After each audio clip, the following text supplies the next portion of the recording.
सभी को नमस्कार। एबी क्लासेस यूट्यूब चैनल में आप सभी का स्वागत है। और आज हम लोग एक ऐसे टॉपिक की बात करने वाले हैं जिसकी आप लोगों को अभी बहुत ज़्यादा ज़रूरत है, क्योंकि बीटेक के एग्जाम स्टार्ट हो चुके हैं और डिप्लोमा के होने वाले हैं। यहाँ पर हम कुछ इस तरह बात करेंगे कि जो आप एग्जाम की तैयारी कर रहे हैं, हो सकता है उसमें कुछ आपकी हेल्प हो जाए, क्योंकि पिछले एग्जामों का जो रिजल्ट है वह मैंने देखा है बहुत सारे स्टूडेंट फेल हो जाते हैं। अब वो क्यों फेल हो जाते हैं ये भी हम लोग बात करेंगे, और हमें तैयारी कैसे करना है वो भी हम लोग आज बात करने वाले हैं। थोड़ा सा समय निकाल के इस वीडियो को पूरा जरूर देखें। तो चलते हैं, स्टार्ट करते हैं। तो अब आप लोग ध्यान से सुनेंगे, जो जो मैं बातें बताऊंगा उन पर पूरी तरह आपको ध्यान देना है और कोशिश करें उस पर अमल करने की। जैसे कि सबसे पहले, बहुत सारे ऐसे स्टूडेंट हैं जो रेगुलर कॉलेज जाते हैं, लेकिन बहुत सारे ऐसे स्टूडेंट हैं जो कॉलेज कभी नहीं जाते हैं, एग्जाम के टाइम ही जाते हैं। ऐसे बहुत सारे स्टूडेंट घर पर रहकर स्टडी करते हैं या फिर जॉब करते हैं। तो उन सभी स्टूडेंटों से मेरी एक रिक्वेस्ट है कि सबसे पहले जो भी सब्जेक्ट है वह कंफर्म कर लें कि हमारे सब्जेक्ट कौन से हैं, क्योंकि मेरे पास बहुत सारे स्टूडेंटों को कॉल आते हैं, उनको लास्ट तक यही पता नहीं चलता कि हमारे सब्जेक्ट कौन से हैं। फिर उस जो भी सब्जेक्ट यदि आपको पता चल जाते हैं तो एक बार सिलेबस जरूर देख लें कि इन सब्जेक्टों में जो सिलेबस है वह क्या क्या दिया गया है। ये तो आप कम से कम इतना तो कर सकते हैं, क्योंकि जब सिलेबस पता नहीं होगा और कोई भी बता देता कि ये क्वेश्चन आप पढ़ लो, तो कई बार तो हम पुराने सिलेबस से स्टडी कर रहे हैं या फिर पुराने पेपर देख के हम पता ही नहीं रहता कि ये हमारे पेपर हैं या फिर किसी और के पेपर है पुराने जो आउट ऑफ सिलेबस हैं और हम उनसे देखकर तैयारी कर रहे हैं।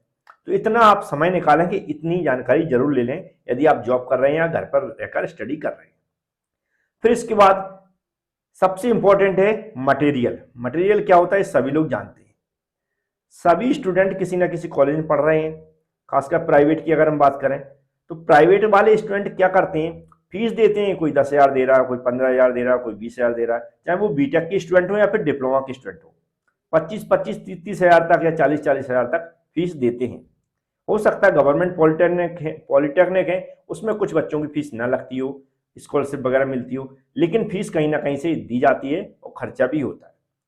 तो जो मटेरियल है पढ़ने के लिए, जो हमारे सब्जेक्ट हैं, चाहे वो 5 सब्जेक्ट हो या फिर 6 सब्जेक्ट हो, उसके लिए पढ़ने के लिए मटेरियल होना चाहिए। मटेरियल में कोई क्यूबी हो सकती है या बुक्स हो सकती हैं या कहीं से आप ऑनलाइन पढ़ रहे हो या फिर ऑफलाइन आप स्टडी कर रहे हो, कोचिंग वगैरह कर रहे हो। इस टाइप के जो मटेरियल होते हैं, बहुत सारे बच्चों को मैंने देखा है सबसे ज्यादा आलस करते हैं, फीस मोटी मोटी कॉलेजों में भरते हैं, लेकिन ये जो मटेरियल मैं आपको दिखा रहा हूं, पूरे सब्जेक्टों का मटेरियल 500 से लेकर 1,000 रुपए के बीच में आ जाता है ये जो मटेरियल है। और बहुत सारे बच्चों को मैंने पैसे बचाते हुए देखा है और वो बच्चे मैक्सिमम फेल हो रहे हैं। मैं आपको बताना चाहता हूं, बहुत सारे बच्चों के कॉल आते हैं, उनसे जब मैं पूछता हूं तो उनका कहना है कि सर वो एक दोस्त था मेरा, उसने कुछ नहीं खरीदा था लेकिन वो पास हो गया। हो सकता है 100 बच्चों में 2 या 3 ऐसे बच्चे हों जो इस तरह पास हो जाते हो कि कभी कुछ ना खरीदा हो, कुछ लिख के आए हो या फिर ऑनलाइन पढ़ लिया हो या कहीं से पढ़ लिया हो और कुछ लिख के आए हो सकता है टीचर की वजह से पास हो गए हो, चेक करने वाले की वजह से कई बार नंबर दे देता है, या किसी न किसी वजह से उनका तुक्का लग गया हो और पास हो गए हो। लेकिन जो 95 बच्चे हैं, इनने क्या सोच लिया है, इन जो 2 से 3 बच्चे पास हुए ऐसे हम लोग हो जाएंगे, और उनने किताबें खरीदना बंद कर दिया है। ऐसे ही पास होने की कोशिश कर रहे हैं। फिर होता क्या है, जब फेल हो जाते हैं तो लगभग 400 से 500 रुपए तो फॉर्म भरने में लग जाते हैं। एक्स हो जाते हैं, वो 6 महीने बढ़ जाते हैं, वो अलग। इस तरह मतलब हजारों रुपए का नुकसान होता है एक 500 से 1,000 रुपए बचाने में। तो आप समझ गए होंगे मटेरियल कितना इंपॉर्टेंट है। ये आप किसी से उधार लें, घर वालों से लें, कहीं से भी लें, लेकिन इस रुपए को आप इन्वेस्ट करें। कहीं से क्यूबी खरीदें या बुक्स खरीदें या ऑनलाइन स्टडी मटेरियल आजकल उपलब्ध है वह लें या फिर ऑफलाइन कोचिंग करें। ये कंपलसरी है, इसको कहीं ना कहीं से आप मटेरियल की व्यवस्था करें। भलाएं आप कैसे भी पास हो जाएं, लेकिन ये मटेरियल जरूर लें। जब भी आपको समय मिलता है आप उसको बीच बीच में पढ़ते रहें। अब एग्जाम आ गए हैं, अब जो हमारे पास कॉल आ रहे हैं वो कॉल कैसे आ रहे हैं, बिल्कुल ध्यान से सुनना। कॉल आ रहे हैं, सर आईएमपी क्वेश्चन, क्या आईएमपी क्वेश्चन दे दो। दूसरा क्वेश्चन आ रहा, दूसरा जो कॉल आ रहा है मेरे पास वह क्या आ रहा है, ओल्ड पेपर, ओल्ड पेपर मतलब प्रीवियस ईयर के पेपर दे दो। प्रीवियस ईयर में पूछे जा रहे हैं कि सर मैं कौन से पेपर से तैयारी कर लूं। तो ये पुराना आइडिया है, कैसा, ये पुराना पैटर्न हो गया। ये पुराना पैटर्न है पास होने का, क्या है, पास होने का ये पुराना पैटर्न है, इसको अब छोड़ दें। एग्जाम सिलेबस चेंज हो चुके हैं, पैटर्न भी चेंज हो चुका है, जो पेपर हमारे पास आते हैं। पेपर जो नए सिलेबस के अनुसार आता है उसमें कितने आते हैं, 8 क्वेश्चन आते हैं। कितने, 8 क्वेश्चन आते हैं, उसमें से हमें 5 अटेम्प्ट करने पड़ते हैं। कितने, 5 क्वेश्चन अटेम्प्ट करने पड़ते हैं। ये जो 8 क्वेश्चन वाला पैटर्न है बहुत अच्छा पैटर्न है। टोटल यूनिट कितनी रहती है, 5 यूनिट है हमारे पास। 5 यूनिट में से हमारे पास कितना, 8 क्वेश्चन पूछे आते हैं। और डिप्लोमा बीटेक दोनों का पैटर्न चल रहा है, उसमें 70 नंबर का पेपर आता है। कितने का, 70 नंबर का। और 22 नंबर हमें कैसे चाहिए, पास होने के लिए चाहिए। ये भी सबको पता है, बहुत सारे स्टूडेंटों को मैं बता दूं ये भी पता नहीं है कि 22 नंबर पास होने के लिए चाहिए और 70 नंबर का पेपर आता है। तो ये जो पैटर्न है बेस्ट पैटर्न है, याद रखें। इसके फायदे हैं, सबसे पहले तो ये जो आईएमपी वाला आप बिल्कुल विचार दिमाग से निकाल दें, ओल्ड पेपर वाला विचार दिमाग से लगा दें। ओल्ड पेपर हम इसलिए देखते थे कि हमें आइडिया लगता है कि जो पुराने पेपर होते हैं उनमें कैसे क्वेश्चन पूछे गए, किस लेवल के पूछे गए, क्या न्यूमेरिकल पूछे गए हैं या फिर ऐसे क्वेश्चन पूछे गए हैं कि कितने कितने नंबर के क्वेश्चन पूछे आते हैं, एबीसी करके जो ऑप्शन रहते हैं वो किस तरह के रहते हैं। तो हम पेपर का पैटर्न पता करते हैं पुराने पेपर से, ना कि पुराने पेपर से हम पुराने क्वेश्चनों को, जो पेपर में क्वेश्चन दिए गए उन्हीं को रट लेते हैं। क्योंकि जो बच्चों को कॉल आ रहा है उनमें क्या किया, उनका कहना है कि सर जो मैंने पिछले बार क्वेश्चन याद किए थे वो इस बार नहीं आए। क्योंकि उनको सोचना ऐसा है कि किसी ने आईएमपी क्वेश्चन बता दिए वो आ ही जाएंगे, ऐसा नहीं है। बिल्कुल बिल्कुल ये गलत बात है। आप 5 यूनिट से आपने क्या किया, 4-4, 5-5 या 5-5 क्वेश्चन भी अगर 5 यूनिट से कर लिए 25 से 30 क्वेश्चन, तो होगा क्या, अब जो क्वेश्चन आपने यहां पर याद किए इंपॉर्टेंट क्वेश्चन, वो किसने बताया, किसी ने बताया। बताता कैसे इंसान या टीचर कैसे बताता है, पुराने पेपरों को देख के। ये क्वेश्चन बार बार रिपीट होते हैं, अब हो सकता है आपके टाइम रिपीट ना हुआ हो तो फेल हो जाती। तो इसलिए नया पैटर्न जो है इसमें बहुत अच्छा है पास होने का तरीका। तो बिल्कुल यहां पर आप ध्यान से देखेंगे, बहुत सारे स्टूडेंट बहुत इंटेलिजेंट हैं जो 5 यूनिट तैयारी कर लेते हैं, 5 यूनिट की मतलब 5 यूनिट अच्छे से तैयार कर लेते हैं विथ न्यूमेरिकल विथ थ्योरी। वह ऐसे स्टूडेंट होते हैं जो या तो घर पे रह के स्टडी करते हैं, बहुत ज्यादा सीरियस हैं, या फिर कॉलेज डेली जाते हैं, तो ऐसे धीमे धीमे उनकी स्टडी वैसे ही हो जाती है। क्योंकि कॉलेज डेली जाते हैं, 100% उनकी अटेंडेंस है, तो तैयारी हो जाती है। लेकिन ऐसे स्टूडेंट जो नहीं कर सकते 5 यूनिट, डेली कॉलेज जाते हैं, घर पे रहते हैं, फिर भी नहीं कर सकते, उनको लग रहा है हम नहीं कर पाएंगे, या फिर होच पोच हो जाएगा। होच पोच समझते हैं कि हमने सबका सब याद कर लिया, अब समझ में नहीं आ रहा है कि हमने क्या क्या याद किया है, कुछ भी याद नहीं आ रहा है। तो आप क्या करें, अभी भी आपके पास समय है, जिनने बिल्कुल जीरो तैयारी की है और 2 दिन एग्जाम में है, आप अपने जो मटेरियल है इस मटेरियल का पहले तो इंतजाम कर लें। बिना मटेरियल के आप पढ़ाई ना करें, ना किसी दोस्त से उधार लेने की कोशिश करें, काम ना चलाएं। क्योंकि जब एक पेपर बैक होता है उसकी फीस है 350 से 400 रुपए, तो यहाँ तो मटेरियल 500 से 1000 के बीच में ही मिल जाता है। ठीक है, कहीं से भी मिल जाएगा। मैं ये नहीं कहता हूं कि आप हमारी ऑनलाइन क्लासेस से जो स्टडी मटेरियल है वही खरीदें, आप कहीं से भी लें, लेकिन मटेरियल की व्यवस्था पहले कर लें। आप कोई भी एक सब्जेक्ट लें, जैसे कि हमने एग्जाम्पल लिया है थ्योरी ऑफ मशीन का, मैं एग्जाम्पल ले लेता हूं। इस तरह बीटेक में भी सेम चल रहा है पैटर्न, बीटेक वाले भी स्टूडेंट ध्यान रखें। तो थ्योरी ऑफ मशीन में आप लोग क्या करेंगे, या कोई भी सब्जेक्ट है, याद रखें किसी भी सब्जेक्ट की मैं बात कर रहा हूं, पहली यूनिट फर्स्ट यूनिट आप उठाएंगे। फर्स्ट यूनिट में हमें आईएमपी क्वेश्चन नहीं देखना है। कौन से आईएमपी क्वेश्चन नहीं देखना है, नहीं ओल्ड पेपर देखना है। अगर ओल्ड पेपर देखना है तो हमें ये देखने के लिए, ओल्ड पेपर अगर देखना है तो सिर्फ इतना देखना है कि किस टाइप के क्वेश्चन पूछे गए, या कैसा क्वेश्चन बनता है, या कैसे न्यूमेरिकल पूछे जाते हैं, इतना देखना, ना कि उनको रटने के लिए देखना। समझ गए होंगे आप लोग। अब यहां पर क्या है, पहली यूनिट यदि आप तैयार कर रहे हैं तो इसको 100% करें। 100% क्या कैसे करेंगे, जो सिलेबस रहता है हमारा सिलेबस, उसमें आप टॉपिक देख लें, उन टॉपिक को आप रट लें।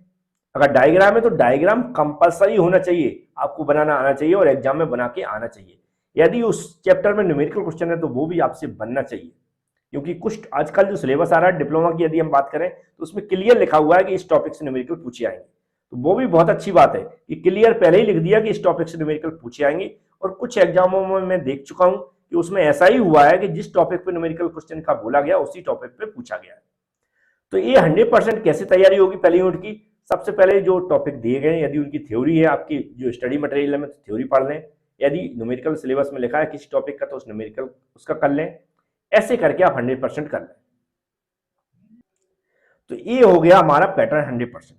अब आप फिर जब एक यूनिट तैयार हो जाए, कोई भी स्टूडेंट हो, एक यूनिट तैयार हो जाए, आप कसम खा लें जब ही हम दूसरी यूनिट पे क्या करेंगे, तैयारी करेंगे। दूसरी यूनिट की तैयारी हम तभी करेंगे जब पहली यूनिट हो जाएगी। फिर दूसरी यूनिट की आपको 100% तैयारी करना है, 100% करना है।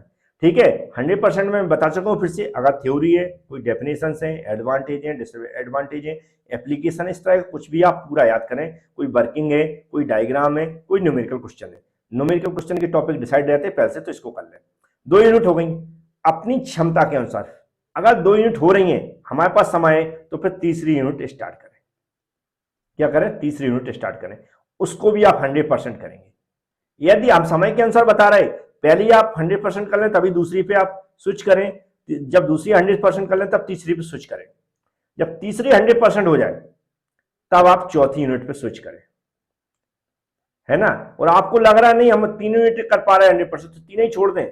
चौथी 5वीं के चक्कर में ना फंसे। आपको लग रहा है 2 यूनिट हमसे तैयारी हो रही है बस, तो फिर आपको, जब आपकी क्षमता सिर्फ इतनी है कि 2 यूनिट हम 100% तैयारी कर पा रहे हैं, तो फिर आप क्या कर सकते हैं, 3rd यूनिट और 4th यूनिट और 5th यूनिट के क्या करेंगे, जो हॉट टॉपिक्स हैं, कुछ ऐसे हॉट टॉपिक्स हैं जो हर बार रिपीट हो रहे हैं। कैसे? हर बार रिपीट हो रहे हैं। और जब भी मैं इंपॉर्टेंट क्वेश्चन बताता हूं तो वहां पर मैं बोल भी देता हूं कि ये क्वेश्चन बार बार रिपीट हो रहे हैं, तो उनको कर लें, है ना। अगर 2 ही यूनिट तैयार कर रहे हैं तो फिर ऐसा कर सकते हैं कि 3rd यूनिट, 4th यूनिट और 5th यूनिट से कुछ कुछ जो टॉपिक बार बार पूछे आ रहे हैं वो तैयार कर लें। लेकिन आपको, आपकी क्षमता इतनी है कि 3 यूनिट को 100% कर सकते हैं, तो आप समझ लो कि 110% आप पास होंगे। कोई आपको फेल नहीं कर सकता है और अच्छे नंबर आएंगे। ऐसा नहीं पास होंगे, अच्छे नंबर आएंगे। लगभग 30 से 40 नंबर तक आपके आ सकते हैं यदि आपने 3 यूनिट पूरी कर ली तो। कितनी? 3 यूनिट। तो 3 यूनिट करने के बाद यदि आपकी क्षमता है, नहीं तो 2 यूनिट की क्षमता है, 2 यूनिट तैयार करें। 100% तो करना ही है। आप कैसे भी स्टूडेंट हो, लेकिन आपने 2 यूनिट यदि 100% नहीं की तो आपको कोई पास नहीं कर सकता है। इंपॉर्टेंट क्वेश्चन से 5 यूनिट के से पास नहीं हो सकते, आप बार बार फेल होंगे। एक आध लड़के का तुक्का लगता है वो पास हो जाता है, तो उसको आप ये ना समझे, रूल ना बना के रखें। नहीं, पुराने पेपर को एक तैयारी कर लेंगे उससे आप पास होंगे। आप ये जो पैटर्न है इसी से तैयारी करें। आप स्टेप बाय स्टेप चलें। पहली यूनिट 100%, दूसरी यूनिट, तीसरी यूनिट अगर 100% हो रही है और चौथी नहीं कर पा रहे तो छोड़ दें, क्योंकि 3 यूनिट का 100% करना, उसका रिवीजन भी करना पड़ेगा, प्रैक्टिस भी करना पड़ेगी। फिर आप क्या करेंगे, जो चौथी यूनिट है उस पर तभी, यदि समय मिलता है तो चौथी और 5वीं यूनिट के भी आप ऐसा कर सकते हैं। जो टॉपिक बार बार पूछे आते हैं चौथी और 5वीं यूनिट के वो पढ़ सकते हैं जब आपकी 3 यूनिट 100% हो जाए। तो 100% वाला जो पैटर्न है इसको आप अपनाएं। मिनिमम 2 यूनिट तो आपको 100% करना ही है। आपके पास समय है तो तीसरी यूनिट 100% करने की कोशिश करें, फिर चौथी 5वीं पे स्विच करें। अगर कोई लड़का 5वीं यूनिट तैयारी कर रहा है तो अपनी क्षमता देख लें कि 5वीं यूनिट हमसे बन रही है।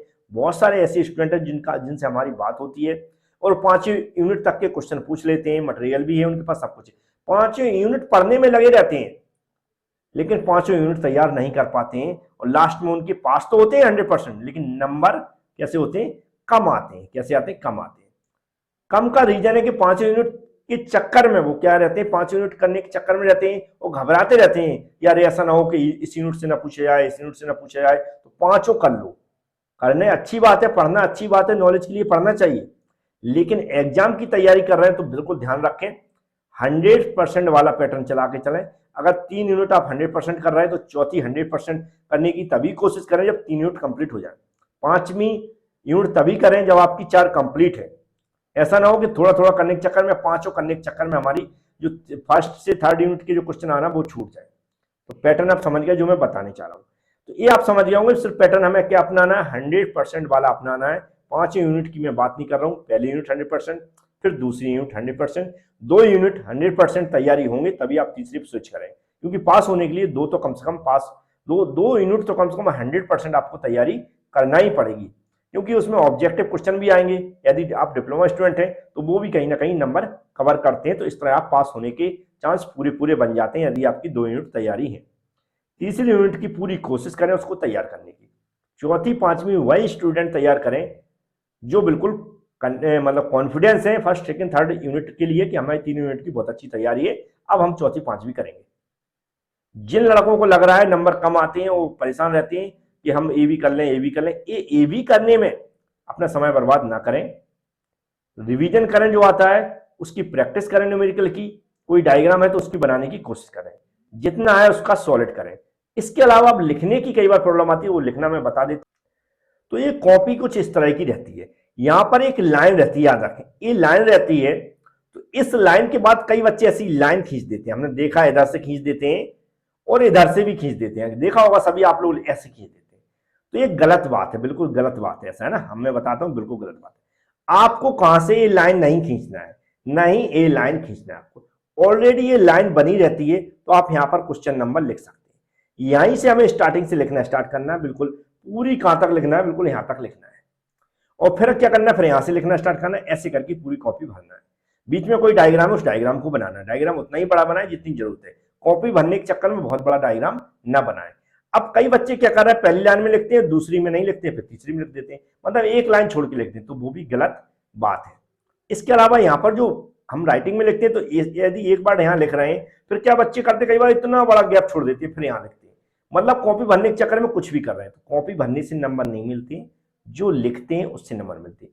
अगर कोई डेफिनेशन 2 लाइनों की है, 2 लाइनों की कोई डेफिनेशन है, तो 2 लाइन में आप लिखें, यदि उसका डायग्राम है तो डायग्राम बनाएं, यदि उसको एक्सप्लेन करना तो एक्सप्लेन करना है, जितना करेक्ट हो सके उतना करने की कोशिश करें।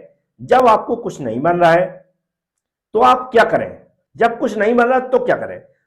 अब जब आपने बिल्कुल नहीं पढ़ा तो कोई मतलब का नहीं है, लेकिन कुछ पढ़ा हुआ है आपने, कोई चैप्टर है उस चैप्टर को पूरा पढ़ा हुआ है, कोई ये एक आध क्वेश्चन ऐसा आ गया है कि जो लग रहा है आपको ये इसका करेक्ट आंसर याद करके नहीं आए, तो क्या करेंगे आप लोग वहां पर कि जो पूरी हम लोग पढ़ के आए उस चैप्टर की थ्योरी, उसमें से हम लोग उस क्वेश्चन का आंसर ढूंढने की कोशिश करेंगे, और उससे रिलेटेड, क्योंकि हिंदी में लिखते हैं, कोई इंग्लिश में लिखता है, हिंदी वाले बहुत अच्छे से लिख सकते हैं, उससे रिलेटेड उस चैप्टर में जो हमने स्टडी की है, जो हमने समझा है, उस क्वेश्चन में हम लिख देंगे।